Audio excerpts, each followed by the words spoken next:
Pero que se conectó. Ahí Ya está. está, ya empezó, ya entró, ya la iniciaron. Entonces, quedas con todas las de la ley.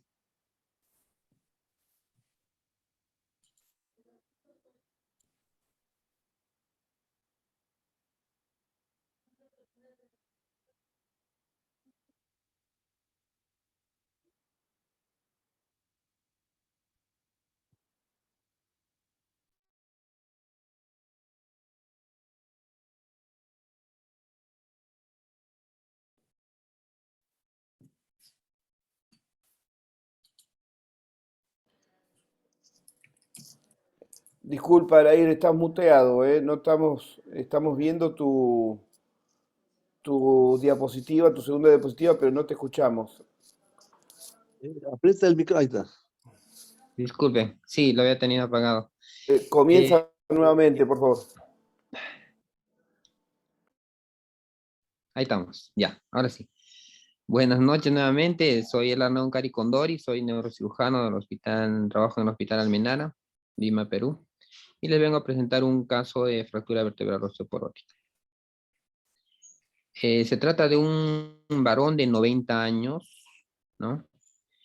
Tiene efectivamente un tiempo de enfermedad de 5 semanas, dado que él manifiesta que estando en marcha, en marzo de este año, tuvo un movimiento brusco a casi tener un mareo y evitar caerse de espaldas, ¿no?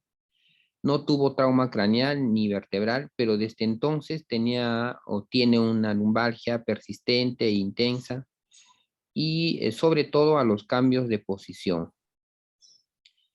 Él acude a la consulta en silla de ruedas, se ve una contractura muscular paravertebral lumbar, un dolor a la palpación más o menos entre las apófisis espinosas de L2, L3, los reflejos están conservados, no tenía déficit motor. Y su escala de valoración del dolor alcanzaba en base de 7 a 10, no, de 7 en base a 10, ¿no? Unas características de su examen de laboratorio, como se puede observar, tenía ligeramente elevado la creatinina, 1,22, la urea también de igual manera, eh, la glucosa también un poco elevada, 121, hemoglobina 13,8, estaba bien, y las plaquetas también estaban conservadas. Como antecedentes tenía los siguientes: paciente diagnosticado de diverticulosis, tenía estreñimiento además crónico, cirugía de hiperplasia benigna de próstata, cirugía de catarata de ambos ojos y de un pólipo en el colon. Además, sufría de hipertensión y solo tomaba un antihipertensivo. Lo que me llamó bastante la atención era que era un paciente bastante activo. Vale decir, incluso de actividad física, ¿no? Para su edad, él hace incluso deporte, dice tipo cricket, obviamente con sus pares, ¿no? Y es traductor oficial del idioma japonés. Esta es una radiografía del 2017, como se puede precisar, y veíamos una radiografía en lateral y en AP con cierta escoliosis, tendencia a la escoliosis, pero que ya se veía una fractura en L1. 5, 4, 3, no, ¿cómo es? 5, 4, 3, 2, L1. Igualmente la tomografía se podía precisar esos detalles de ese entonces, ¿no? Del 2017. El paciente no recordaba que había tenido ese diagnóstico de alguna fractura o algo parecido, ¿no? O por lo menos no me lo precisó en la consulta. Esta es también otra radiografía del 2018. Y estos son los estudios actuales. El paciente ya viene con una tomografía, que es esta de los iniciales. Doctor Ábalos, ¿continúo o de repente alguna observación o algo que quieran que se aclare hasta este punto? Claro, creo que hasta ahí has avanzado bien. No sé si los dos panelistas tienen alguna opinión por ahí o alguien más.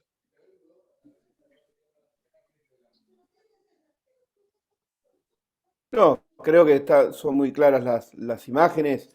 Eh, Seguramente vamos a ver en alguna charla cómo se está clasificando ahora, así que no quiero adelantarme. Las imágenes son claras. Eh, es momento quizás de discutir el tema diagnóstico, ¿no? Que eh, mucha gente piensa y lamentablemente muchos colegas piensan que por ser hombre estamos libres de osteoporosis. Así es.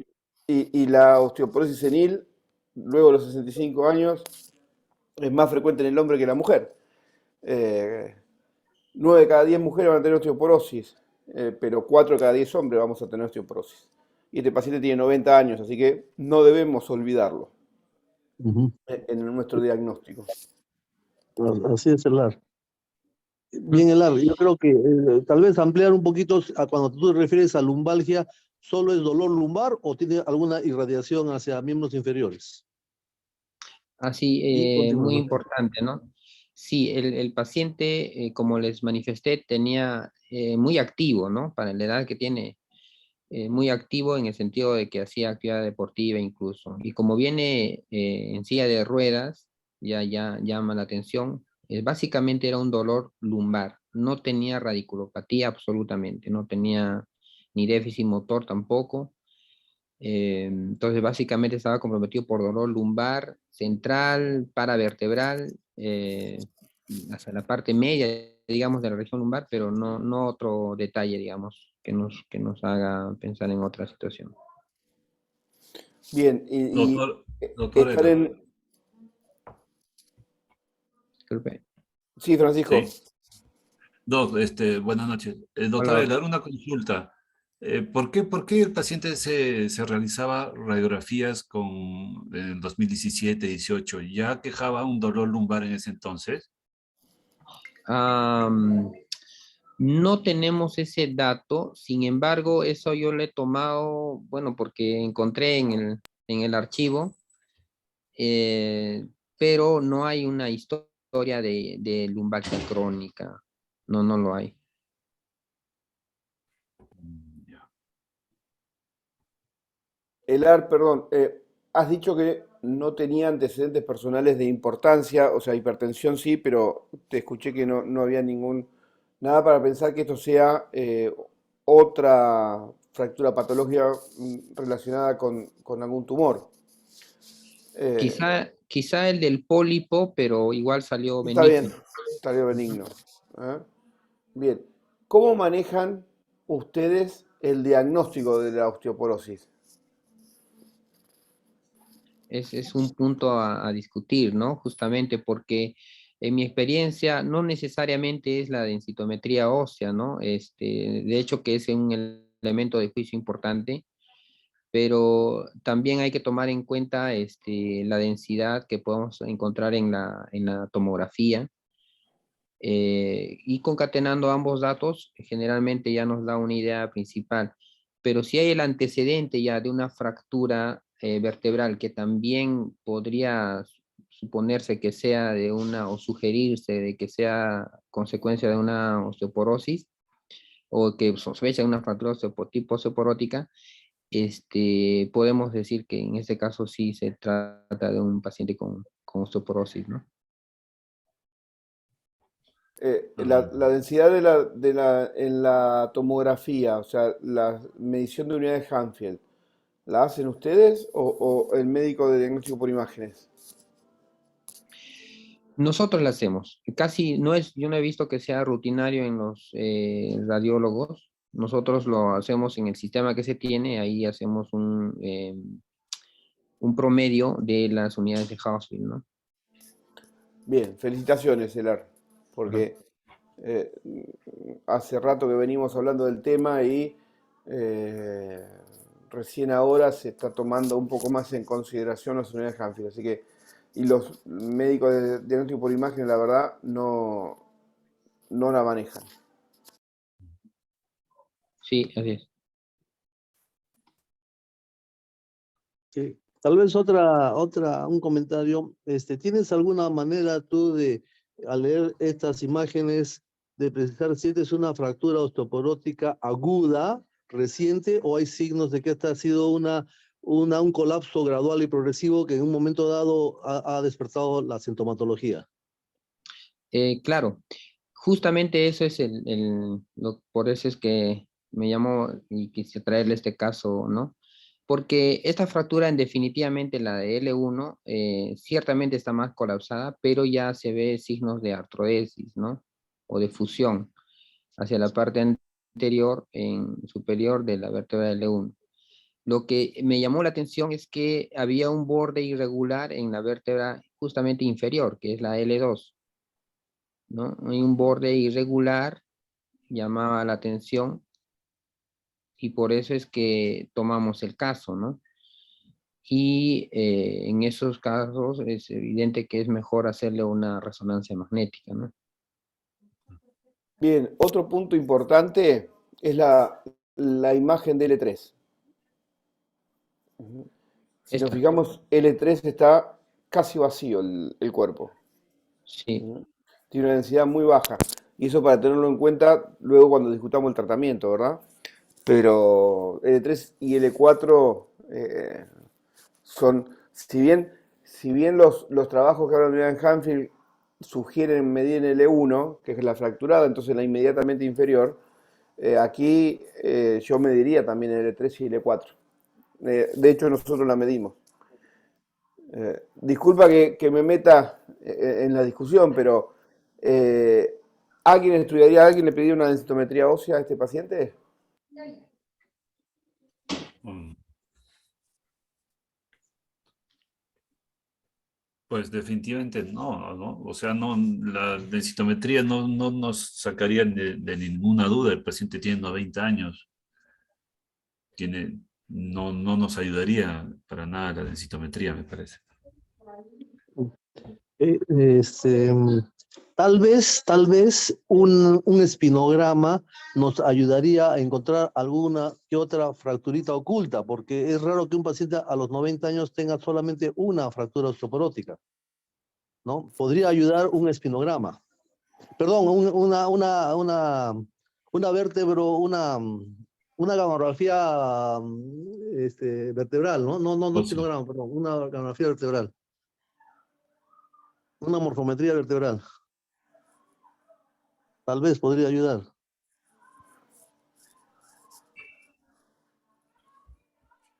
Bien, para los que están empezando a tratar pacientes con osteoporosis, hice la pregunta de la densitometría porque luego de los 65 años, la densitometría convencional, que es la AP, no es útil, y mucho menos con una aorta calcificada como tiene el paciente. Siempre van a dar valores más altos de lo normales. La computadora no puede diferenciar dónde está el calcio. Habría que hacer una densitometría en sagital. En mi país por lo menos es muy difícil. Sé que en Perú la hacen, pero en mi país es muy difícil que nos hagan densitometrías sagitales. Por eso optamos por la tomografía, pues optamos por la unidad de Hanfield. muy bien. Entonces, bueno, algunos detalles más de la tomografía. Y quizá aquí un poquito más se ve un detalle en L2, una muesca, una de falta de continuidad en este nivel, y la fusión en el de la vértebra superior, ¿no? L1. Entonces, le pedimos a resonancia, que es esta, en T2, y así le han hecho corte panorámico, ¿no? Eh, una toma holomedular en corte sagital, que es la que estamos viendo.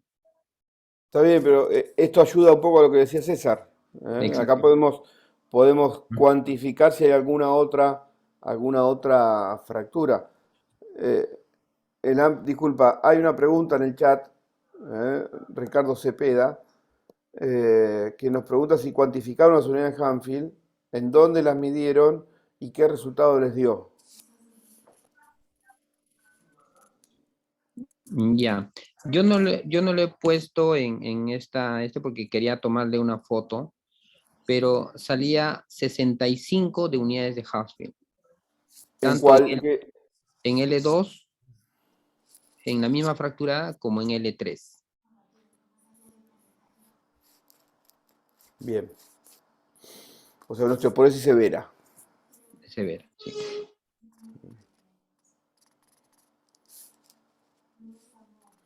Eso es muy útil porque si vamos a la primera clasificación del grupo alemán, eh, puntuaba un T-score de -3. Y cuando esa clasificación la toma O, o sea, la hace propia O, agregaron las unidades de Hanfield, que ya puntúan más valor a las fracturas con menos de 90 unidades Hanfield. Que es un tema a tener en cuenta, ¿no? Ya le están abriendo la puerta al estudio tomográfico. Bien.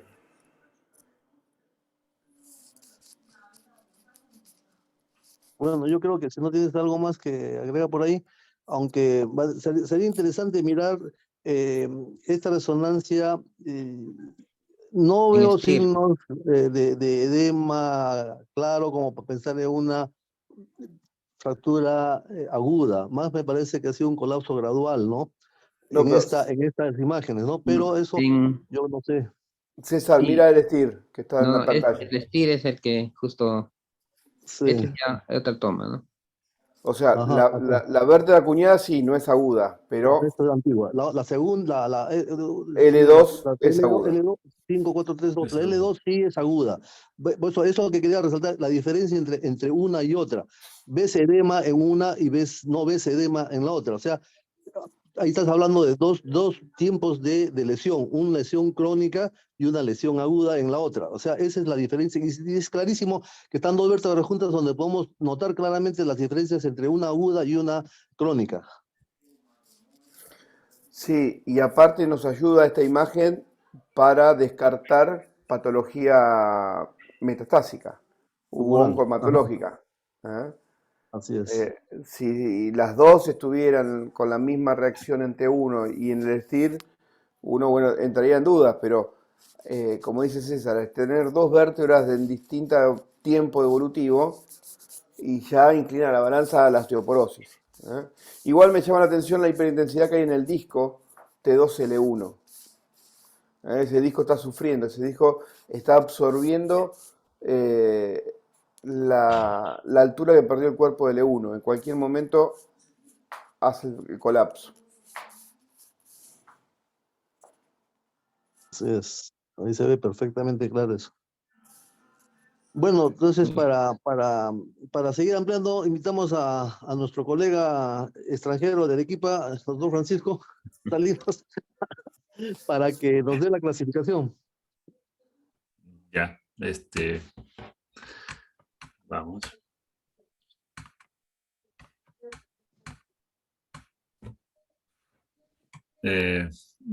Sí se ve, ¿verdad? Sí, Perfecto. Ya, ok.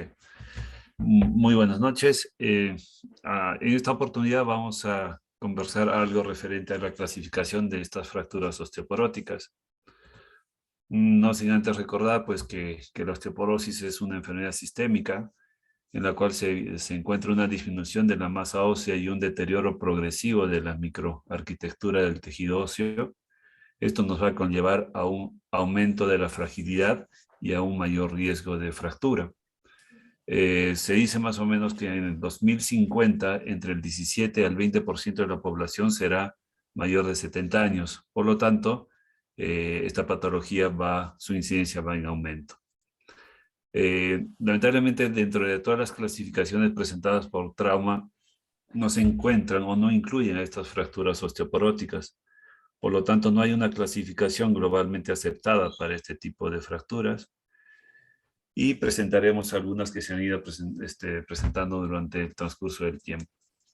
En 1993, Gigant plantea una clasificación basada en la morfología de la vértebra Evalúa principalmente la altura vertebral, ya sea en su porción anterior, media o posterior.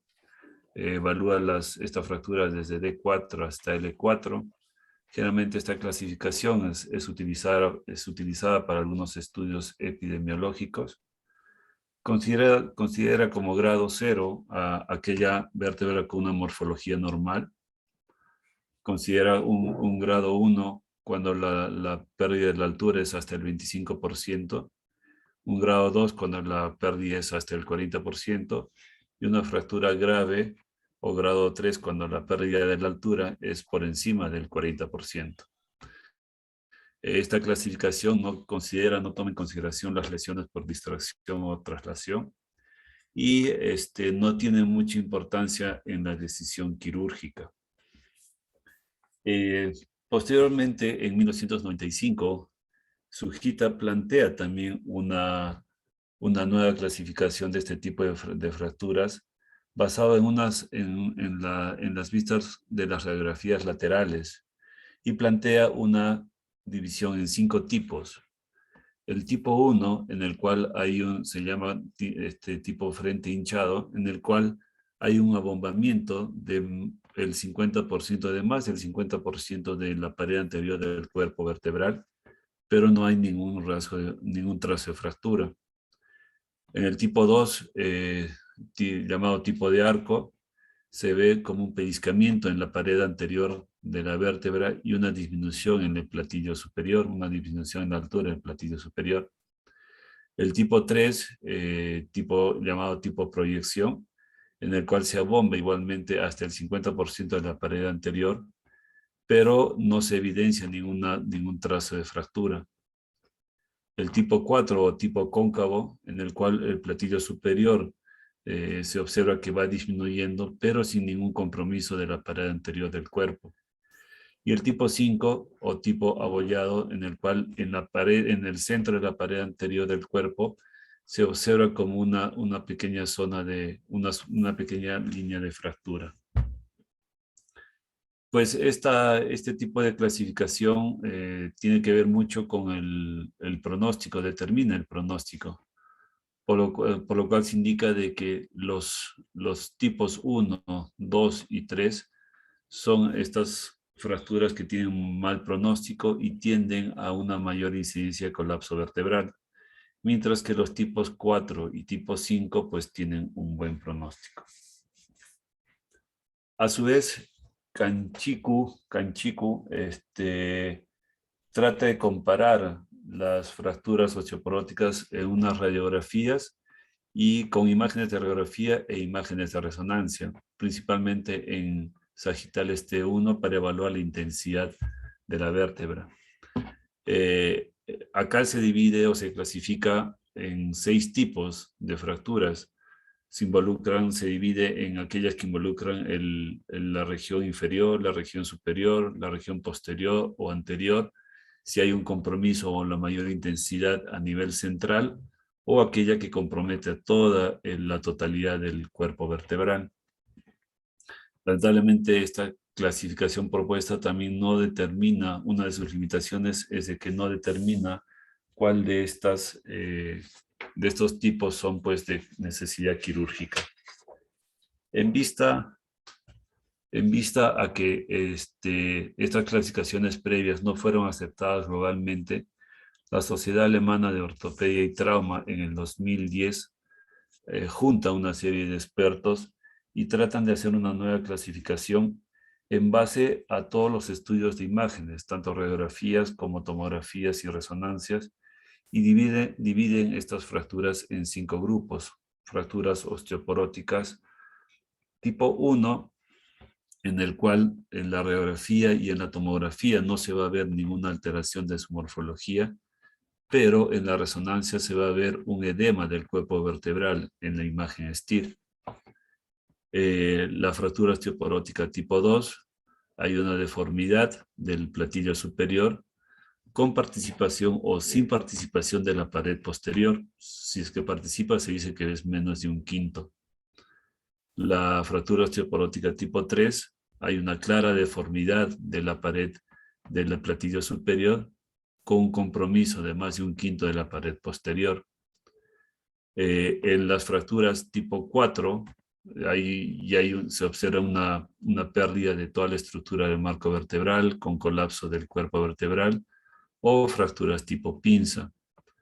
Y las fracturas osteoporóticas, el grupo número 5, pues son aquellas fracturas donde se involucra también lesión con distracción o rotación. Las fracturas tipo 1 y tipo 5 son fracturas muy raras. El 95% de fracturas osteoporóticas pueden ser de tipo 2, tipo 3 o tipo 4. Las fracturas osteoporóticas 1 y 2 son fracturas estables, por lo tanto el tratamiento es conservador. Las fracturas tipo 3 pueden tener un tratamiento conservador o quirúrgico, pero tienden al colapso vertebral con más probabilidades. Las fracturas tipo 4 son completamente inestables y son de necesidad quirúrgica. Y las fracturas tipo 5, pues como mencionamos, son muy raras. Hay compromiso con distracción y rotación, son muy inestables y por lo tanto son pues de necesidad quirúrgica. Igualmente, esta Sociedad Alemana de Ortopedia y Trauma pues plantea un sistema de puntaje en el cual considera diferentes parámetros. Uno de ellos es la clasificación que ya mencionamos, desde el grupo 1 a 5. Considera también la densitometría ósea, considera si es que hay aumento o no de la cifosis, la presencia de dolor a pesar del uso de medicamentos analgésicos, la movilidad, si es que hay una buena movilidad o no con estos analgésicos, si es que el paciente presenta o no déficit neurológico y el estado general de salud. Entonces, en base a este puntaje, pues se considera si puede ser un tratamiento conservador o quirúrgico. Cuando el puntaje más o menos nos da de 0 a 5, pues se considera un tratamiento conservador. Cuando el puntaje nos da a 6 puntos, pues puede considerarse un tratamiento conservador o quirúrgico. Pero cuando el puntaje nos resulta por encima de 6, pues el tratamiento definitivamente es quirúrgico. Bueno, en conclusión, hasta el momento no existe pues aún una clasificación globalmente aceptada para poder establecer en primer lugar el factor pronóstico y en segundo lugar pues una guía terapéutica para tomar la decisión de sobre qué hacer en este tipo de lesiones. Gracias.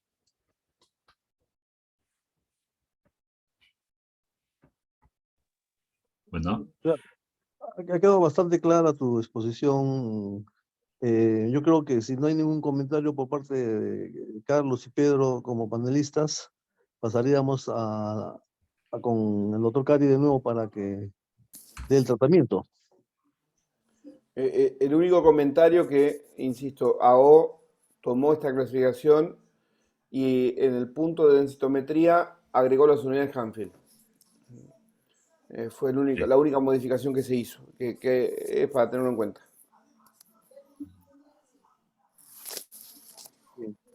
Claro, y dejo también una pequeña inquietud, ¿no? Tal vez las fracturas tipo 1 no necesariamente son raras, sino son no diagnosticadas, porque generalmente el paciente cursa con un dolor, una molestia, la radiografía simple a veces no se percibe bien y se le da un tratamiento con analgésicos, todo y pasa por alto, ¿no? Entonces a veces pueden ser subdiagnosticadas, Así Claro, es. sí. Gracias. ¿no? Pedro, y en este tipo de pacientes solicitan entonces tomografía y resonancia. ¿Es lo usual? Es que el tipo 1, la OF1, la única forma de hacer el diagnóstico con resonancia, en una imagen de T2 o principalmente STIR. Y lo dice el trabajo directamente. Por eso, como decía César, pasan desapercibidas. Así es. Y es una clasificación que es progresiva. En la misma clasificación te va diciendo que el no diagnóstico de la OF1 puede ocasionar o puede pasar a la OF2 y el no tratamiento de la 2 puede pasar a la 3. O sea, el colapso es progresivo, como decía César al principio. Por eso es que en en el trabajo del grupo alemán del 18 marca pautas de tratamiento para cada fractura. Que bueno, quizás lo tomemos ahora, vamos a ver qué nos dice Elar, pero quizás lo tomemos como algo mucho más agresivo de lo que se hace habitualmente.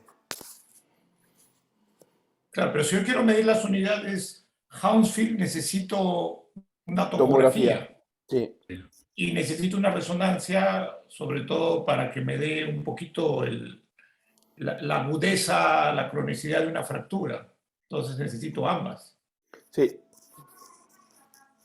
Si no es un paciente que ya tiene con diagnóstico confirmado de osteoporosis, sí. Que es la mayoría, ¿no?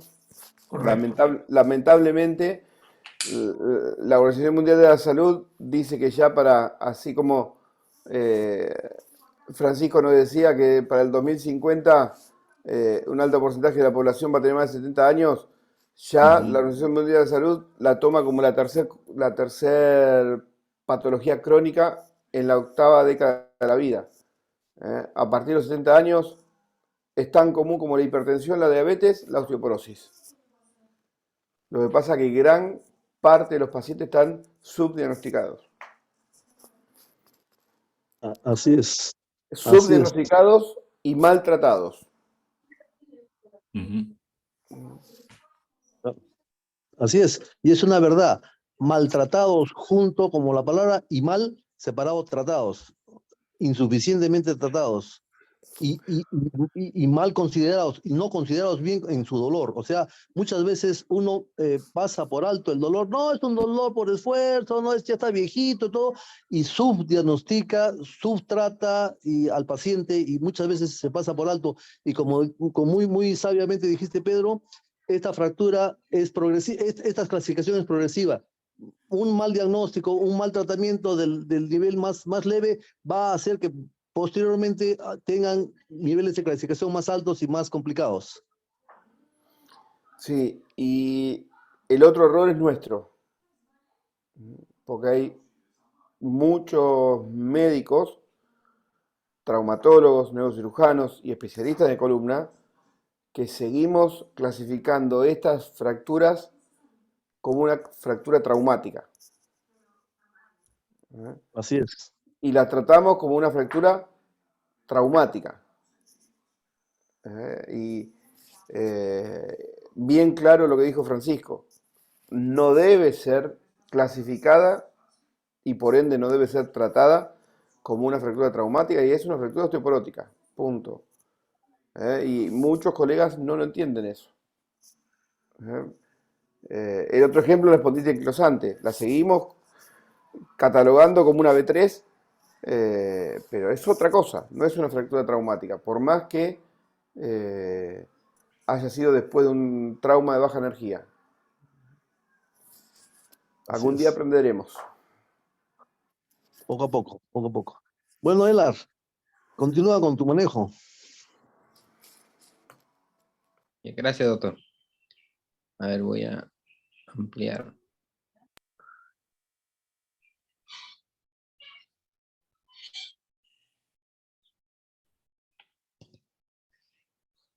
Muy bien. Efectivamente, nuestros objetivos de esta presentación es verificar el tratamiento médico y discernir la mejor conducta quirúrgica, ¿no? En definitiva, nuestros pacientes comprometidos por una fractura vertebral osteoporótica, hay que verificar que tienen efectivamente muchas comorbilidades. Además de eso, son pacientes que tienen, en la mayoría de los casos, polifarmacia. Además, tienen reservas funcionales impedidas y en algunos casos hasta una disfunción cognitiva. Son factores a tomarlo en cuenta para un diagnóstico primero y evidentemente un tratamiento más adecuado para cada, o personalizado, por decirlo así. También se dice que hay que recordar que la osteoporosis viene a ser como una causa, también en este caso como fracturas vertebrales osteoporóticas propiamente dichas, o como también pudiera ser efectivamente como un factor predisponente. Entonces, por eso también hay que descartar definitivamente aquellos pacientes que tienen trauma vertebral y evidentemente poder tener una lesión o una fractura vertebral de tipo traumática en un paciente con osteoporosis, que también sería un manejo diferente. Recordemos, es una enfermedad sistémica y una de las características es que también dos tercios de estos pacientes son asintomáticos u oligosintomáticos, ¿no es cierto? Pero también hay que recordar que después de una fractura se incrementa en 4 veces la posibilidad de tener otra fractura, o aquellos que han tenido ya una segunda fractura tienen 12 veces más de tener una fractura osteoporótica, más aún si ya no está recibiendo el tratamiento que corresponde. En general, nuestros pacientes se aquejan y es lo que nos va a sostener en el tiempo de repente como pacientes nuestros, es el manejo del dolor crónico en estos pacientes. Muy raro que haya compromiso neurológico o aquellos pacientes en que sean más jóvenes y que en ellos hay que sospechar osteoporosis secundaria en algunos casos. Ya se ha hablado de la clasificación y hay que recordar que efectivamente hay factores de riesgo, porque como han manifestado incluso en la presentación del caso clínico, una lumbalgia no necesariamente puede ser de tipo osteoartrósico, degenerativo, discopatía, entre otros, sino también una fractura vertebral con sintomatología, ¿no? Y eso hay que tener cuidado en pacientes mayores de 50 años, definitivamente, sobre todo en mujeres ancianas también. Y ya lo ha manifestado también el doctor Bazán sobre respecto a los varones también mayores de 65 años, mujeres negras, consumo de alcohol, historia previa de fractura, aquellos que han estado tomando algún glucocorticoide u otros medicamentos antitiroideos, incluso medicación antituberculosa, aquellos que han tenido disminución de la talla, ¿no? O disminución del índice de masa corporal. Asimismo, si la densitometría ósea a nivel del cuello femoral está bajo, o pacientes con artritis reumatoidea, osteoporosis secundaria, deficiencia de vitamina D, y muy importante también aquellos que tengan historia genética de fracturas vertebrales en primer grado de consanguinidad. Son factores que hay que tomar en cuenta para sospechar la presencia de o no de una fractura vertebral osteoporótica. ¿Qué hacemos con el manejo? Lo que nos interesa es mejorar efectivamente la calidad de vida. Ese es un punto muy importante. Porque a largo plazo no se puede determinar efectivamente cómo nuestros pacientes pueden ser comprometidos por otras enfermedades, ¿no? Entonces hay que darles una calidad de vida.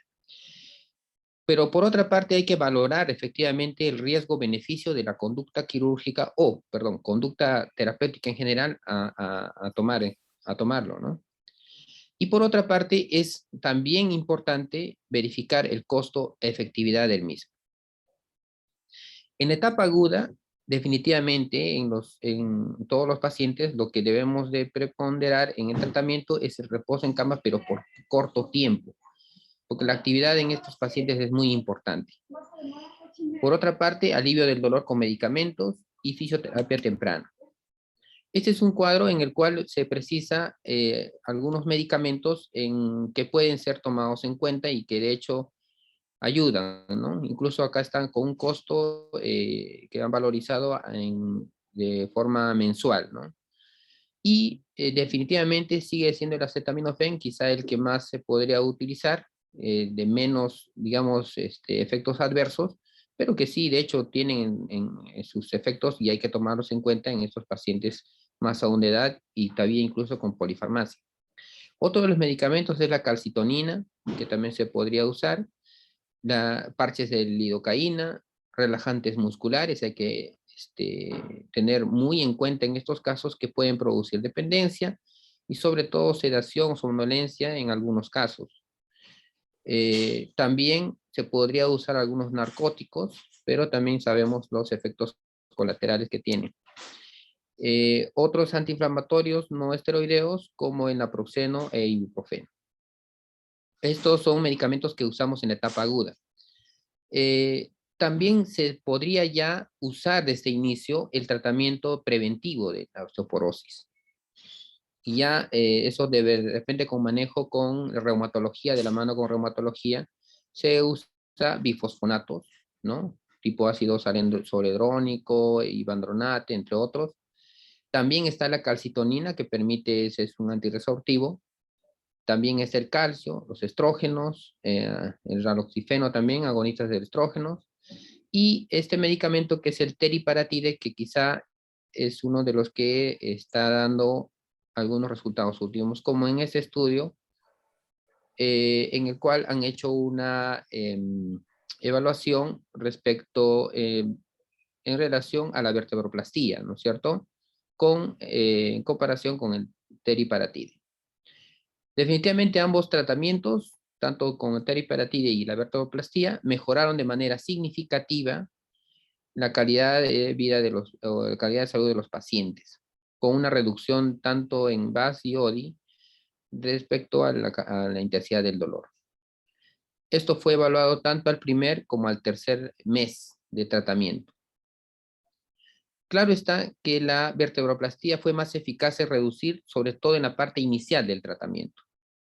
Por otra parte, ellos utilizaron en pocos pacientes el teriparatide, y de 24, como dice acá, de 27 pacientes, 24 de ellos hicieron una resonancia y demostraron, entre comillas, una curación ósea, como se ve en la imagen, ya menos edema y con igual mejoría del dolor. La altura de la vértebra media definitivamente con vertebroplastía se pudo mantener en comparación a aquellos que habían usado teriparatide. Y el costo con teriparatide, según este estudio, fue menor en relación a la vertebroplastía en general.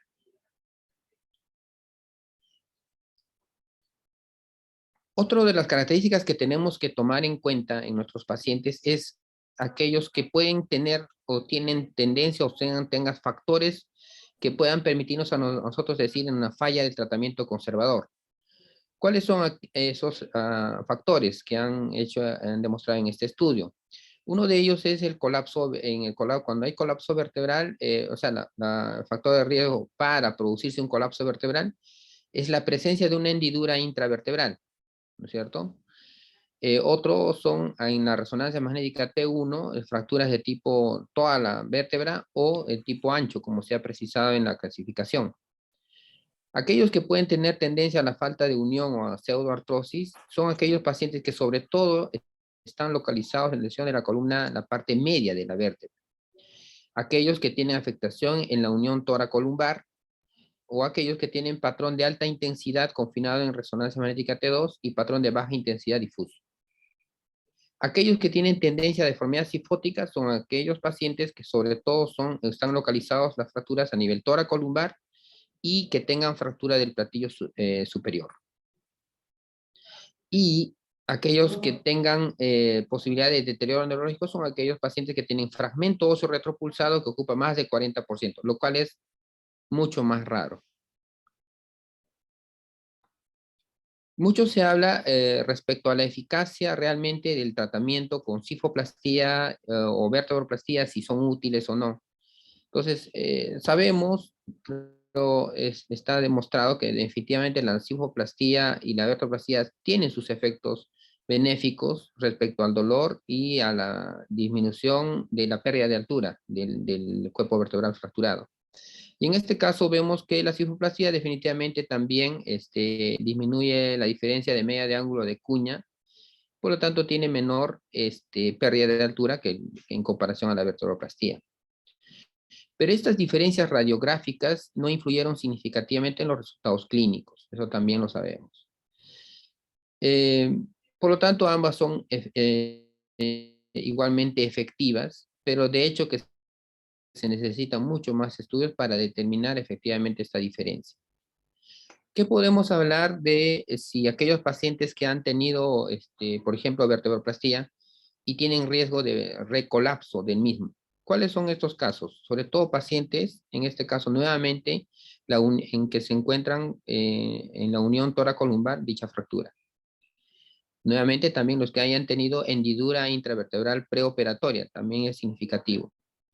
y que si la distribución del cemento ha sido como una parte sólida, ¿no? Sobre todo en aquellos que se utiliza cemento óseo de alta densidad. Que también se puede hablar de, en este caso también se dice que cuál es el efecto que pudiera tener la vertebrosplastía en fracturas de segmento adyacente. En este caso se ha hecho en cadáveres y efectivamente sí se ve sobre todo que se fractura la vértebra superior, ¿no es cierto? Sin embargo, en estudios clínicos como en este caso, en verdad la aparición de nuevas fracturas vertebrales no difirió significativamente entre los grupos. Estos, en este caso, hicieron un estudio en el cual hicieron vertebroplastía y en otro hicieron una simulación de vertebroplastía. No inyectaron nada al hueso, solamente hicieron como si fuese un procedimiento de vertebroplastía. Y en este caso demostraron que no hubo mayor riesgo de fractura de vértebras adyacentes versus incluso las distantes. Y después de ese procedimiento simulado, la pérdida adicional de la altura de las vértebras tratadas ocurrió con mayor frecuencia que en los pacientes con vertebroplastía. También es importante recordar que los procedimientos, sobre todo en este caso la vertebroplastía, si influye o no en alguna consecuencia por la fuga de cemento. Hay algunos factores que permiten esto, que es la viscosidad del cemento. Si es menos viscoso, evidentemente tiene más posibilidades de fuga. Si la fractura es más severa, también tiene alta posibilidad de fuga. Y si hay una hendidura otra vez en la vértebra fracturada.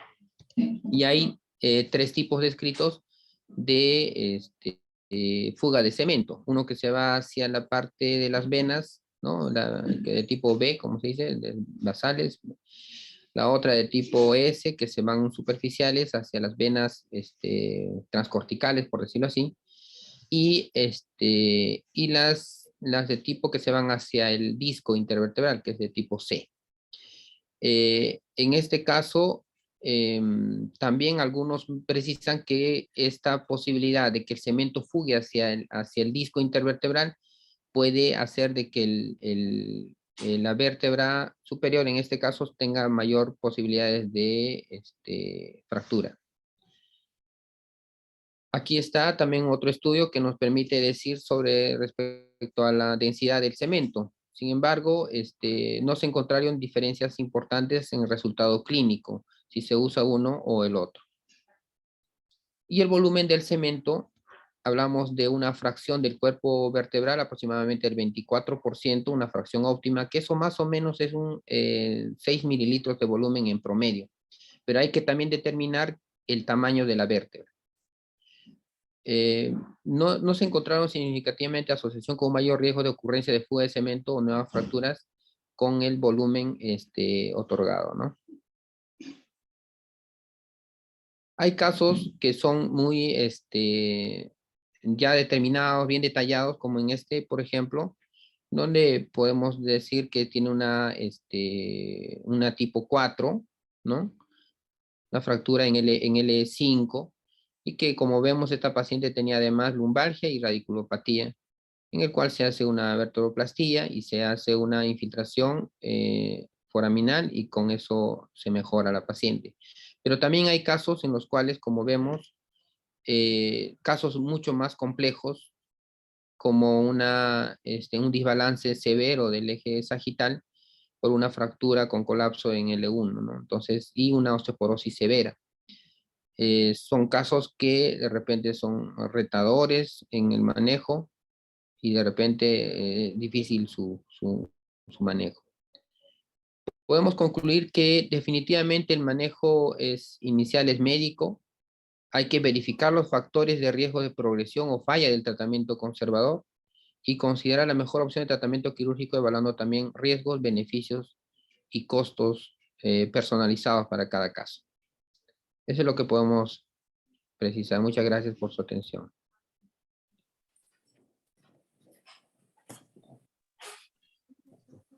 Muy detallado tu exposición, Elar.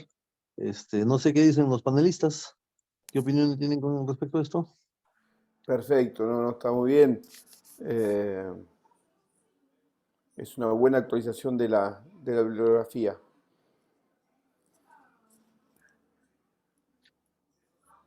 Carlos Cárdenas, ¿tú alguna opinión?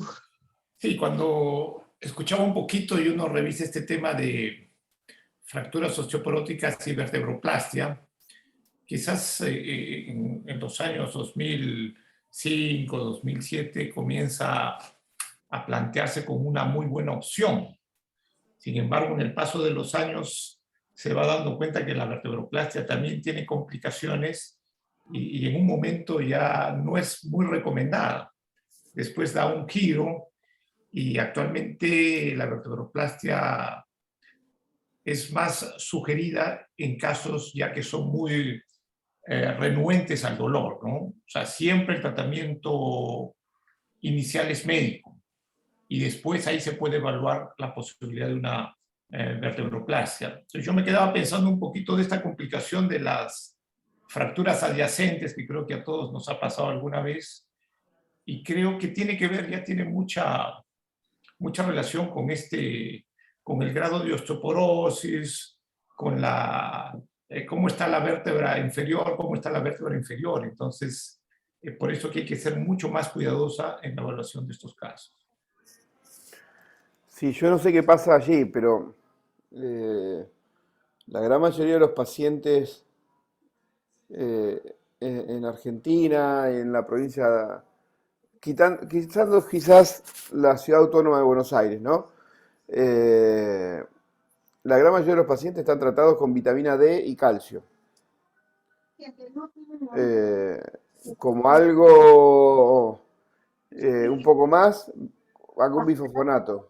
Pero ya cuando estamos con una osteoporosis severa, no alcanza. Entonces, eh, el, el tiriparatide o el denosumab creo que tienen su lugar y mejoran toda la situación. Luego, la fractura adyacente es porque estamos tratando la complicación de la osteoporosis, que es la fractura, y no tratando la enfermedad. Entonces, uno tiene que hacer una aumentación de la vértebra cuando está indicada, pero todo tratamiento, e insisto una vez más con el grupo alemán, si uno ve los cinco tipos de fracturas, eh, en todos, en todos hacen la sugerencia del tratamiento farmacológico. Con la única diferencia que en el 1 y el 2 solamente farmacológico, kinesio, un leve reposo. Ya en la 3 la aumentación como tratamiento quirúrgico. Y en la 5 fijaciones posteriores, cortas o largas, de acuerdo al tipo de 4 y a la 5, ¿verdad? Pero en todas hacen la recomendación del tratamiento farmacológico. Así es, esa es la parte más vital. No sé qué opinión o qué experiencia tienen ustedes en el manejo de dolor de estas fracturas osteoporóticas, porque Francisco dio no sé si él, creo que dio una muy buena cuadro acerca de todos los medicamentos que se dan. ¿Qué experiencia tienen con la buprenorfina?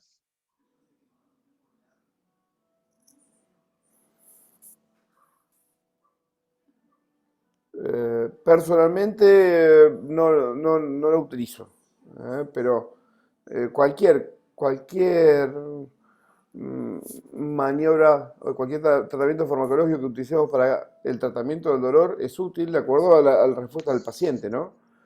Eh, esto, esta es una enfermedad crónica que la debemos tratar de forma multidisciplinaria. Entonces, la parte farmacológica por la osteoporosis, yo se la trabajo con endocrinólogos o con traumatólogos que encargados de osteoporosis. La parte de tratamiento de dolor crónico con especialistas en dolor. Y yo me encargo si hay que hacer una aumentación y o una fijación. ¿eh? Dejé de hacer osteoporosis de forma global desde que la osteoporosis empezó a avanzar tanto y el, el abanico terapéutico que tenemos cada vez es mayor. ¿Eh? Y la gente no quiere usar denosumab, por ejemplo, por la, en teoría, necrosis de la mandíbula, eh, pero cualquier bifosfonato puede dar necrosis de la mandíbula. Y el tema no es solo el antirresorptivo que utilicemos, sino que el tema es que hay que educar al paciente a que si se tiene que hacer cualquier intervención odontológica, suspenda el tratamiento de la osteoporosis. Por cualquier bifosfonato, hasta el pamidonato la puede dar.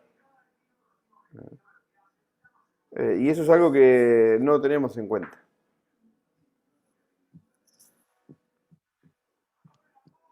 Claro. Yo creo, una opinión, ¿no? Los bifosfonatos o los biandronatos, todos estos antirresortivos, está demostrada su utilidad, pero un paciente generalmente con una fractura osteoporótica es un paciente ya adulto mayor, o sea, generalmente más de 70 años el promedio. Puede haber más jóvenes. O sea, pero un tratamiento antirresortivo recién va a tener efecto después de 2 o 3 años. Mientras tanto, nosotros tenemos que ver otras maneras de proteger y tratar este problema. ¿Tienen ustedes algún consejo o sugerencia para todos los asistentes? ¿Cómo manejarlo mientras los antirresortivos van haciendo su trabajo? En eso el té de Pagatide es el que actúa más rápido. ¿Sí? Entonces, si es un tipo 2 o algunas 3, farmacológico, y la 3 con un gran acuñamiento, aumentación, pero ya con la fractura paso o trato de pasar al té de Pagatide o al denosumab, que actúan más rápido. El té de Pagatide es más efectivo. Y acá nos estamos olvidando de un tema, porque el paciente puede tener una fractura tipo 1, una fractura tipo 2, que evolucione naturalmente y que deje de doler, pero luego puede sumar, que no es el caso del paciente, que es raro, pero luego puede sumar patología degenerativa o un desbalance sagital por esa fractura que había hecho inicial, ¿verdad? Y hay que operarlo. Y entonces hay que preparar al paciente para la cirugía. Un paciente osteoporótico donde no tenemos fijación para los tornillos, y ahí el té de Pagatide ha demostrado mayor velocidad en aumentar los valores densitométricos y de unidad de Hanfield, y además estimula la artrodesis, favorece la artrodesis que nosotros hagamos de la patología degenerativa. Es otro tema, ya lo sé, pero está de la mano. Sí. Porque cosa que hay drogas que no hay bifosfonatos que no deben ser utilizados en pacientes que vayamos a operar. Lo que ya cubrimos un poco más de canas, recordamos que si uno quería tener buena propaganda con el paciente que trataba bien la osteoporosis, le dábamos flúor. Hubo estroncio después. Y subía los valores de citometría en forma maravillosa. Pero eran pacientes que si había que operarlos no hacían artrodesis y la calidad del hueso era un cristal. Tenía mayor predisposición a fracturas después. Esa es una verdad. Hay que tener mucho cuidado porque se pierde la calidad del hueso y se hace propenso a fracturas de cadera, a fracturas de muñeca y muchas otras cosas también, ¿no? Hay que verlo globalmente ese paciente. Bueno, Carlos, ¿alguna opinión?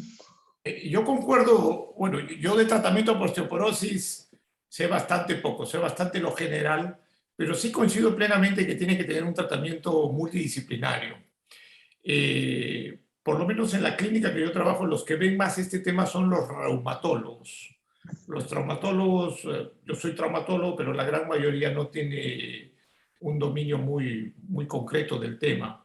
Entonces, como esto va cambiando y van apareciendo cada vez nuevas cosas, entonces a veces es mejor que, oye, conversemos con el reumatólogo, que él vea si es mejor darle denosumab, teriparatide a veces es un poco difícil, tratamientos un poco más largos, diarios, no es tan sencillo, pero esto hay que conversarlo y de la mano tiene que ir todo lo que es preventivo, ¿no? Entonces tienen que, estos pacientes, por ejemplo, aquí decía, es muy activo, sí, pero tenemos que llegar a un equilibrio. Debemos, como yo les digo, está prohibido caerse, está prohibido hacer sobreesfuerzos. Y la otra cosa, hay que prevenir que hagan estos desbalances sagitales que son muy difíciles de tratar. Entonces, este señor vemos su fractura en L1, pero afortunadamente, de alguna manera, está relativamente compensado. De cierta manera ha tenido suerte, pero muchas veces cuando los vemos muy deteriorados y con desbalance, ofrecerles tratamiento quirúrgico, la tasa de complicaciones es muy elevada. ¿Y cómo lo manejas, Carlos? Bueno, hay pacientes que tenemos que aprender a decir, no sé, No. no se puede. Si tengo un paciente que ya tiene un colapso total de una vértebra y el paciente está muy deteriorado, lamentablemente va a tener que tratar de usar un corset y medicación para el dolor. Pero hacerle una cirugía larga, probablemente una reconstrucción anterior, sabemos que la tasa de complicaciones es elevadísima. Entonces muchas veces no se va a poder.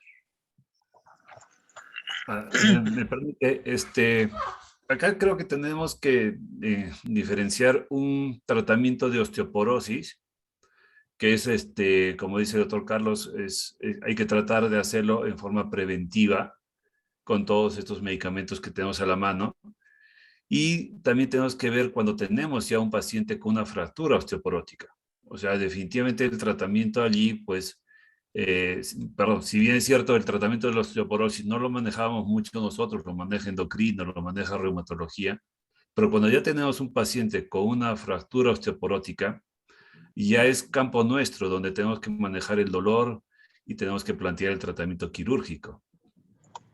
Cuando tenemos un paciente con osteoporosis y una enfermedad degenerativa, pues lo que generalmente nosotros hacemos es derivarlo a estos especialistas para que traten de mejorar la calidad de hueso y en algún momento pues hacer la cirugía degenerativa o la fijación, ¿verdad? Pero cuando ya es un paciente que viene con una fractura osteoporótica, pues ya ese paciente es manejo nuestro. Nosotros tenemos que tomar la decisión si es que es un tratamiento conservador, ver el estado general del paciente, como dice el doctor Carlos, ¿no? Si es un paciente venido a menos, no es, no sé, tiene algunas condiciones que no ameritan una cirugía, pues un tratamiento conservador, un corsé, reposo y enviarlo con los especialistas que puedan mejorarle un poco esa calidad de hueso. Pero si es un paciente con fractura donde sí ameritaría un tratamiento quirúrgico, pues la idea sería, pienso, aliviar lo más pronto posible el dolor con alguno de los métodos que el doctor Edlar ha mencionado, ¿no? Sí, lo que sucede, Francisco, que si tenemos una mala calidad de hueso y el paciente tiene el problema del desbalance o el paciente tiene el problema, a mí me preocupa en este paciente la fractura aguda que lo que ya tiene la fractura crónica, ¿no? Claro, Si vamos a operar inmediatamente a este paciente, ya el problema pasa a ser nuestro. Porque con claro. la mala calidad para colocar implantes y la mala calidad de hueso para hacer osteotomías o tratar de corregir, sabemos que va a fracasar. Entonces, Claro, en este como paciente en decía, particular, sí. como decían, como decía Carlos, hay que saber aprender a decir no Ujú, y hay que saber esperar, hay que saber esperar el momento justo. ¿Eh? claro, Eh, y en esos casos hay que esperar 6 meses con TEI para ti de que mejore la calidad del hueso, o con denosumab que mejore la calidad del hueso y después tratarlo. O combinar aumentación más fijación y no corregir el plano sagital. Pero tornillos solos o vertebroplastia o sifoplastia sola, me parece que nos compramos el problema nosotros. claro. Por ejemplo, en este paciente vemos que ya tiene una historia de controles radiográficos 2, 3 años atrás y donde ya se ve un aplastamiento de la vértebra L1. Entonces, quizás en ese momento este paciente debía haber recibido tratamiento Seguramente. para evitar, para evitar llegar a esta fractura, ¿verdad? Esa es la conclusión a la cual deberíamos llegar, ¿no? O sea, si ya vemos un paciente que tiene cierto grado ya de osteoporosis, tiene esa vértebra aplastada L1, y llega a nuestras manos, pienso que lo que hubiéramos hecho en ese entonces es derivarlo a algún especialista que maneje la osteoporosis, ¿no? Seguro. Y de esa forma quizás hubiéramos podido evitar que llegue a esta fractura. Así es. Bueno, Claro. Elar, creo que Per- vas a dar la resolución del caso, ¿no? perdón, tenemos creo dos preguntas que creo que son importantes, ¿eh? Ah, ya, a ver, a ver, a ver. La doctora Montserrat Pavón, de Ecuador, nos pregunta ¿hasta cuánto tiempo después del aparente trauma el paciente el paciente se queja de dolor, le hacen la vertebroplastia? Mm. En mis manos son después de 6 semanas, no antes, pero no sé ustedes qué hacen. Lo que dice un poco la literatura es 4 a 6 semanas. Pero esto va a depender, yo algunas veces he hecho a las 2 o 3 semanas, porque si el paciente tiene un dolor intenso y vemos que con el paso de los días, lejos de ir mejorando, está cada vez más postrado, entonces algunas veces tenemos que adelantarla. Yo sí hago vertebroplastias solas. Las con instrumentación generalmente cuando vemos que hay un colapso importante o cuando hay una compresión neurológica de ese tipo, ¿no? Vamos a resolver ambas cosas.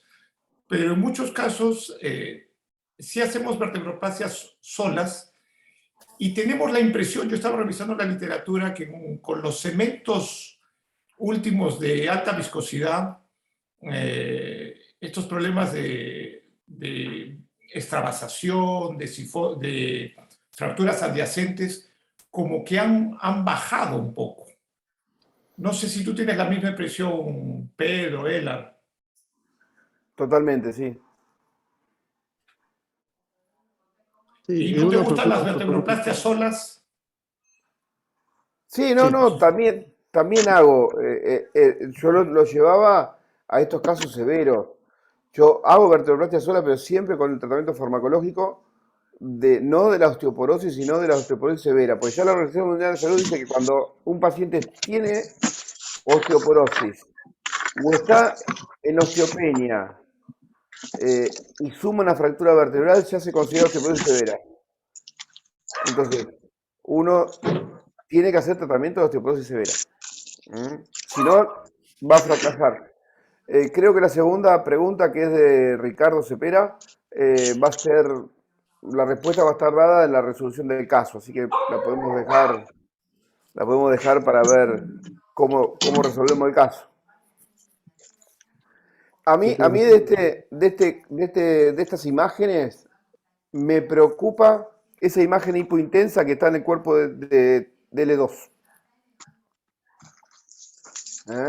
Tanto en T2 como en el STIR, debajo del platillo hay una imagen hipointensa, hay una imagen oscura. Eso me está hablando que esa vértebra está haciendo un cúmen, está haciendo necrosis ósea.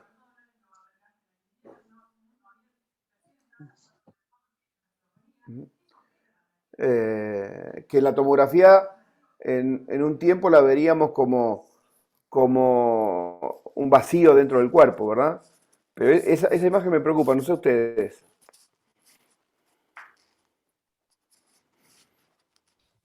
Sí, de acuerdo, y es compatible con el colapso que ha habido desde el 2017. Eso ha hecho No, no, pero una eh, osteonecrosis. te digo en L2, en la fractura que es aguda ahora. En la fractura de L1 no está el colapso, nada más. Ahí me preocupa el disco superior, cuando se colapse, pero en el hueso me parece que esa fractura de L2 no es para tratar en forma farmacológica, no es para tratar en forma no quirúrgica. Son las, son las fracturas que no operamos y tienden a colapsarse después. Bueno, Elar, Muy bien. Em, ya. Sí, una característica también que nos llamó la atención era que hay una diferencia entre la tomografía y la resonancia, ¿no? Ciertamente la tomografía le hicieron casi inmediato al supuesto, ¿no? A donde ocurrió el evento el movimiento brusco. Y la resonancia es más o menos después de 3 semanas, ¿no? Y, y sí, pues eso es lo que nos llamó la atención, un poco el colapso. Y la otra observación que también ha sido precisada, el del, como si fuese la hipointensidad en la parte central del cuerpo vertebral, ¿no? Como una necrosis, efectivamente. Entonces, teniendo esas consideraciones, el tipo de fractura, la ubicación, la, el dolor que persistía a pesar del tratamiento conservador ya de 5 semanas aproximadamente, sí, ciertamente con tomografía y con resonancia podemos clasificar en nosotros en la de tipo 2 digamos, es un poco más, eso lo hemos considerado. Nosotros decidimos por esos factores, la tendencia al mayor colapso, por la necrosis, la ubicación, habíamos dicho, de la fractura, hacer básicamente el tratamiento de la fractura L2 bajo una vertebroplastía, ¿no? No consideramos en su momento hacer una instrumentación, tanto también por un factor de edad y el otro era que el paciente básicamente era un dolor localizado, creímos en la zona de la fractura, ¿no? Entonces, le hicimos como lo habitualmente lo hacemos, bipedicular, y además de eso, no sé si tienen un comentario al respecto de si en todos los casos debería de hacerse una biopsia vertebral o no, o en qué casos, ¿no? De todas maneras, en este paciente igual hicimos una toma de la biopsia ósea y finalmente completamos vertebroplastía. Y como vemos, primero lo que se ha llenado efectivamente es la zona donde se estaba formando la hendidura vertebral, ¿no? Que es también, como recordemos, un factor que determina, como un factor para hacer un mayor colapso, ¿no? Esto fue nuestro resultado final de la vertebroplastía. Esta es la biopsia del cuerpo vertebral que salió osteoma, básicamente hueso maduro. El paciente efectivamente se fue de alta a las 6 horas con un VAS, la verdad que bastante llamativo, de 1 a 10, incluso nada de dolor manifestaba. Se fue deambulando ya con andador, recordemos venía en silla de ruedas, casi no podía movilizarse. Y hemos tenido un control al mes con el paciente contento, retorna a sus actividades habituales. Esta es una radiografía de control al mes, incluso hace estos movimientos, no ha habido mayor colapso, pero sí llama la atención definitivamente la escoliosis, que ya lo tenía previamente, solo que se ha incrementado un poco más y que evidentemente tenemos que hacerle su control, sus controles periódicos, ¿no? Ante la posibilidad de tener mayor inestabilidad. Entonces, este es un paciente, es un caso que habitual, digamos, con algunas características que hay que tomarlos en cuenta y de repente algunos factores que nos permiten a tomar una decisión de hacer una conducta quirúrgica en este caso.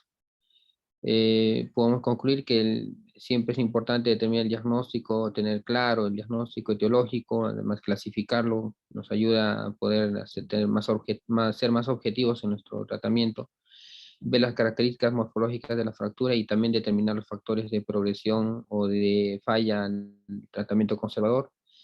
sí es importante el tratamiento médico conjunto con reumatología, como ya se ha manifestado, ¿no? Hacer un tratamiento antirresortivo y también el tratamiento médico inicial, ¿no? Ese es el caso. No sé si hay algún comentario. Excelente solución para una persona de 90 años. Entonces, Carlitos Cárdenas, ¿alguna opinión más para pasarle ya a la posta al doctor Laos? Yo hubiese probablemente actuado de forma similar, y es justamente por eso, por la edad, y porque a pesar de que una fractura tipo 2 es relativamente estable, pero el paciente ya tiene 5 semanas y dice que tiene una lumbalgia intensa en silla de ruedas, entonces creo que este paciente yo le hubiese hecho lo mínimo indispensable como lo hizo Elar de excelente manera.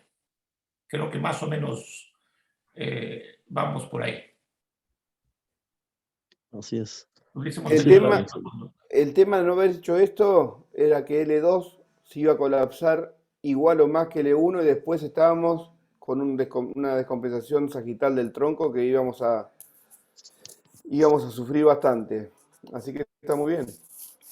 Y una pregunta, ¿qué opinión tienen ustedes referente a el abordaje unilateral en estos casos? Sí, alguna vez nosotros hemos hecho, la mayoría de veces los hacemos bilateral, pero en alguna oportunidad también lo hemos abordado solo por un lado. Y se ha visto que cuando hacemos esto, el relleno del metacrilato, pues por la misma fractura, por la misma calidad de hueso, por la arquitectura del hueso, difunde en todo el cuerpo vertebral. ¿Qué opinión tienen ustedes? ¿Siempre lo hacen bilateral? ¿En algunas oportunidades lo hacen unilateral? ¿Qué les impresiona? Yo por osteoporosis hace rato estoy haciendo unilateral. Ujú. Pero bueno, son gustos. Eh, Cuando tengo esa hipointensidad y pienso que está haciendo una necrosis, en vez de una vértebra hago una sifo, que aumento esa cavidad y relleno más el hueso, pero también unilateral. Alfredo Vázquez quiere hacer una pregunta, me levantó la mano. Hola, buenas noches a todos. Hola, ¿Cómo, Pedro. cómo estás? ¿Cómo estás, Buenas Alfredo? noches. El caso muy, muy interesante, la verdad, y la solución me parece que es la correcta.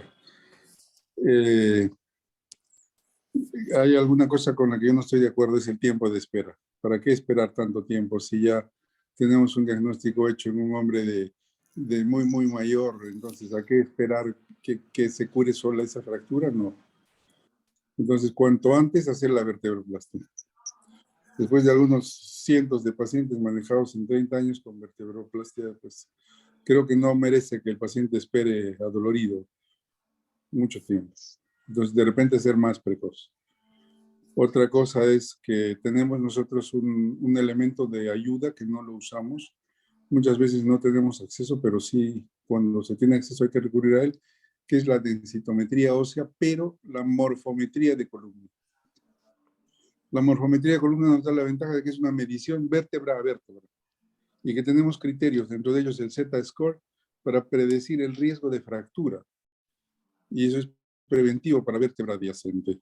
Entonces sí hay que manejarlo esto, ¿no? Un poco de discrepancia en que lo maneja el reumatólogo, el endocrinólogo, particularmente no, prefiero yo manejar mis casos de osteoporosis y hacer el seguimiento a mis pacientes.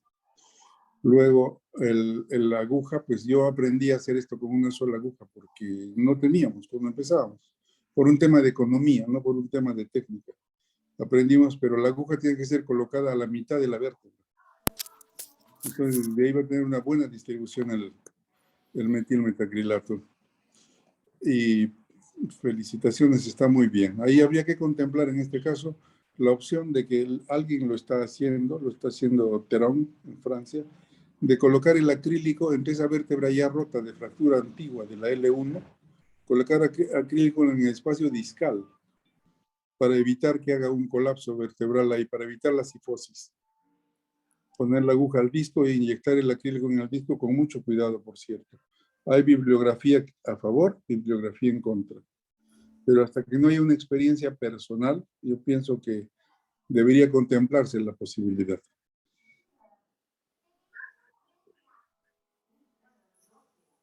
Bien. Bueno, yo quería comentar, yo he pasado al contrario. Yo antes hacía unipedicular y actualmente hago bipedicular. Yo creo que simplemente es que cuando uno hace unipedicular trata de inclinarse un poquito más, y alguna vez me pasó que se me fue un poco al canal, me asusté, dije, ¿para qué me complico? Y yo coloco 2 agujas, sobre todo en las vértebras lumbares. En las torácicas muchas veces unipedicular es suficiente. Y la otra cosa que por lo menos en nuestra experiencia nos ha ido pasando es de no colocar mucho cemento. Al comienzo pensábamos que era colocar el máximo de cemento y actualmente colocamos 4, 5 cc's y también hay alguna bibliografía que esto disminuye el riesgo de una fractura adyacente.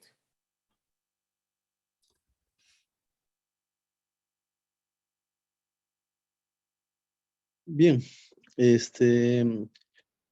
damos pase en este momento al doctor Eduardo Laos, presidente de ASPECIBE, para que dé los agradecimientos del caso y algunos alcances de las actividades científicas. Eduardo. ¿Cómo están? ¿Qué tal? Buenas noches. Quisiera agradecer a los que han estado presentes. Por motivos de fuerza mayor no he estado solamente en la última parte. Ha sido una excelente charla lo que he escuchado estos 20 minutos y agradecerles. Antes de terminar, quería compartir en cuanto a nuestras actividades que tenemos preparadas. ¿Se está viendo en mi pantalla, no? Ya. Entonces, hay que acordarnos que los jueves académicos continúan el otro mes, el 14 de julio. El jueves 14 de julio va a ser la tercera sesión conjunta, la tercera mesa redonda con la Sociedad de Neurocirugía Peruana y la Sociedad Peruana de Ortopedia y Traumatología. Nos va a acompañar también el doctor Alfredo Giroy, argentino, y vamos a tener como moderador al doctor José Luis Quiso de parte de ASPECIBE. Espero que nos puedan acompañar en esta tercera sesión conjunta entre las sociedades involucradas en la cirugía de columna. Luego, para comentarles que el 6 de agosto vamos a tener un seminario de escoliosis que va a ser presencial. Esto lo vamos a estar difundiendo en las redes con un invitado de Chile y ponentes nacionales. Van a ser en el Hotel Pullman en San Isidro. Eso va a ser el 6 de agosto y vamos a empezar con la publicidad desde el día de mañana para que estemos atentos. Y los siguientes, para los miembros ASPECIBE, hay que acordarnos que este jueves que viene, el jueves 16 de junio, tenemos la asamblea para la discusión y sobre todo para la aprobación o no del nuevo estatuto de ASPECIBE para poder adecuarnos a lo que nos pide el Colegio Médico del Perú. Espero que todos los miembros de ASPECIBE estén presentes en esta reunión que va a ser presencial para la aprobación del nuevo estatuto de la Asociación Peruana de Cirugía Vertebral. Listo. Eso quería mencionarles. Ahora lo que quiero decirles es los agradecimientos que... ¿Se escucha? ¿Está escuchando? Hola. Sí, perfecto, Eduardo, perfecto. Okay, gracias, doctor Basso. Lo que quiero es agradecer, como les digo, estas charlas, los 20 minutos que he podido estar ha sido excelente. El manejo de la mesa, qué dudar, tanto del doctor Pedro Bazán, como siempre un colaborador asiduo de nuestra asociación, al igual que el doctor Carlos Cárdenas, al igual que el doctor Rel Arcari. Ahora el que nos acompaña desde Arequipa, el doctor Francisco Salinas, muy agradecido por estar presente. Y cómo no agradecer al que ha llevado a cabo esta sesión el día de hoy, a nuestro vicepresidente, el doctor César Ábalos. Muchas gracias, doctor César. Espero que los participantes hayan tenido la misma impresión que yo, de que ha sido una buenísima sesión.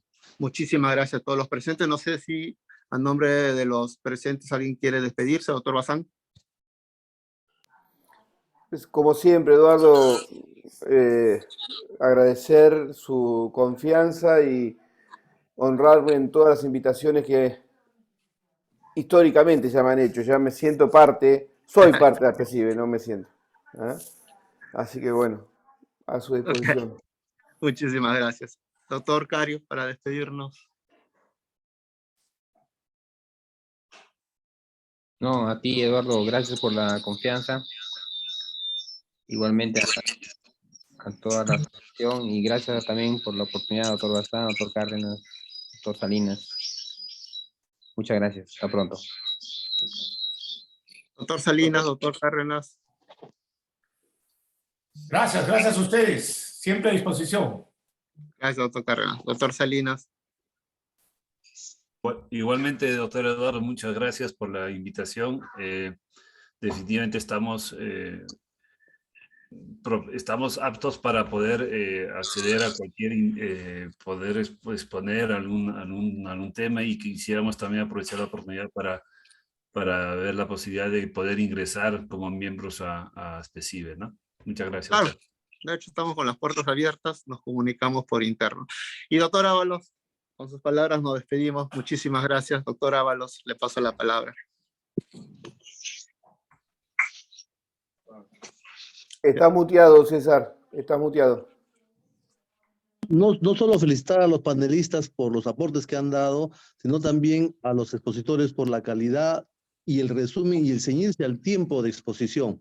Y sobre todo también resaltar la participación de todos los asistentes que han hecho preguntas y han dado aportes a esta charla. Todo esto enriquece nuestro conocimiento para beneficio de los pacientes. Siempre bienvenidos todos y quedamos para una siguiente actividad. Buenas noches. Nos vemos, gracias a todos. Gracias.